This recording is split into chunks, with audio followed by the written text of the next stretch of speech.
I mean, you've heard the old saying, an apple a day keeps the doctor away, right? There's something to that. Stacy's gonna go over some stuff right now with you guys, and I hope you enjoy it. I'll see you in a second. What a blessing it is, right here. Look at this tiny seed. This seed gives us so much sustenance, that I'm going to show you guys today. Probably one of my most requested things that I make. When I do fermenting workshops around the country, this is probably everyone's most favorite thing. You're gonna need a glass jar, either a ½ gallon or larger. The larger the better. You're gonna need some apples. Ugly apples are definitely the best. Some organic raisins and some cane sugar. It's very important that you're not getting regular sugar. If it says sugar on the bag, it's generally going to be GMO'd, genetically modified beet sugar. So make sure it says cane sugar, real cane sugar. We're gonna do this kind of lasagna style. So I make a layer of apples, just like that. Then I'm gonna get my organic raisins, and I don't measure. I'm just gonna get a handful and I'm just gonna throw it over there. Same with the sugar. I'm just gonna sprinkle a couple tablespoons, and then I'm gonna do it again. Apples, raisins, sugar. I did 2 layers, apple, raisin, sugar, and now it's time to mash it because I'm gonna really crush this down.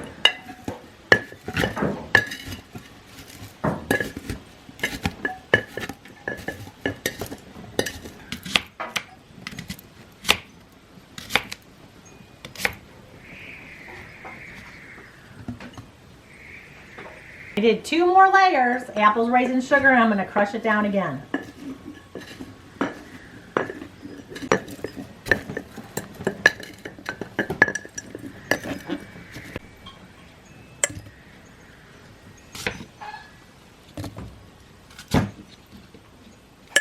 While we're layering, let's talk about apples. Because I said ugly apples are the best. Because the apples that you get at the grocery store, like conventionally ones that you see that are shiny and beautiful, well, they put shellac on them to make them look shiny and beautiful.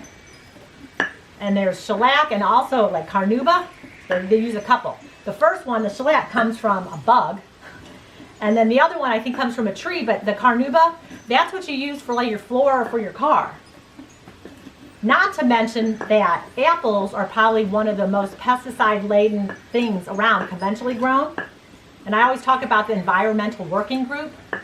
So they're in there in the dirty dozen. So that's why the apples that I have here, or that you get from the farmer's market, or you know who's growing them, are going to be your best bet. Eat ugly apples.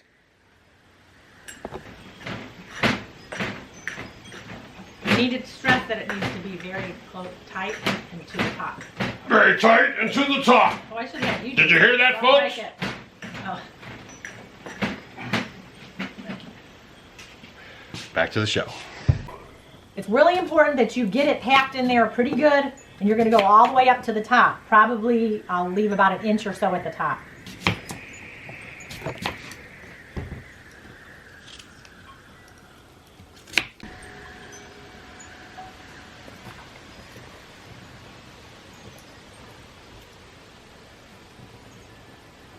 I bet you guys are wondering what I'm making.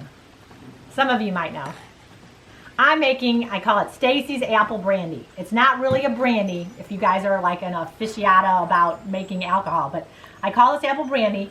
And basically we started making this when we first moved down here. And you know, if you look at history, all throughout history, alcohol is a commodity. Everyone in the whole world knows the value of it. So if you ever need to barter something, or if you need to trade, this is something that would be a wonderful thing to add to your prepping stores. Fermented drinks are mentioned many times in the Bible, but always remember, everything in moderation, even in the fermented foods I talk about all the time. So we're gonna need 2 layers of plastic wrap.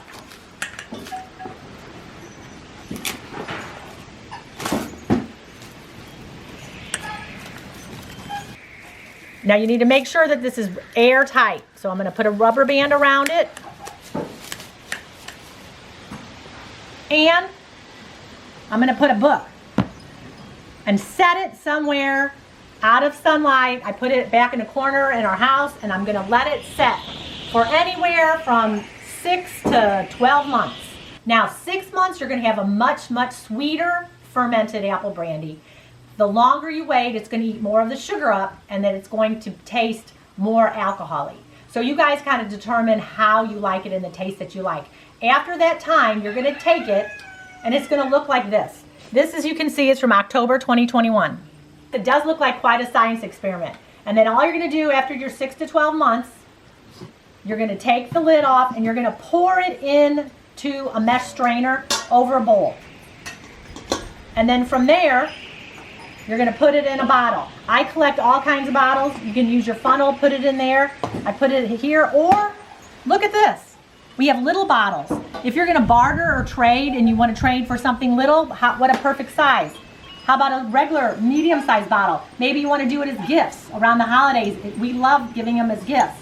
Or if you need to get bigger items you need to trade for, you can use a bigger bottle. Now just remember, it's going to be sitting for many months. Sometimes you might get a little mold that forms over the top. It's not going to hurt anything, it's fine. At the very end, when you're getting ready to bottle it, I just scrape that off and then you can compost it.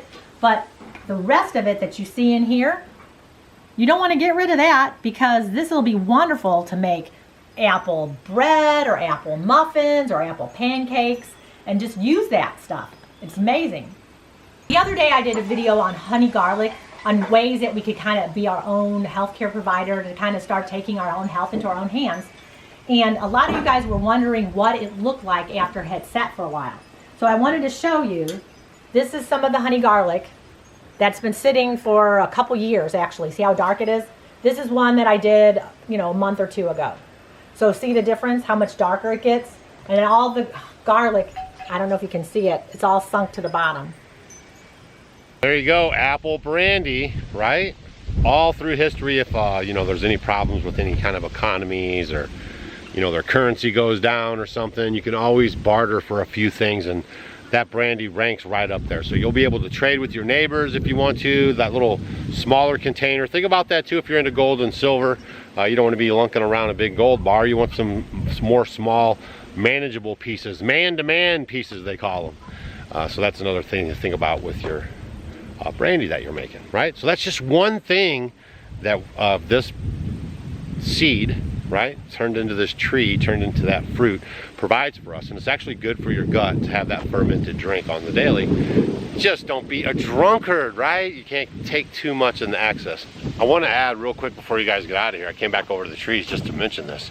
You don't have to have 11 acres and all these trees to do this. You can actually go find the local person. We drive by out in the country, you could drive by, and even the city too.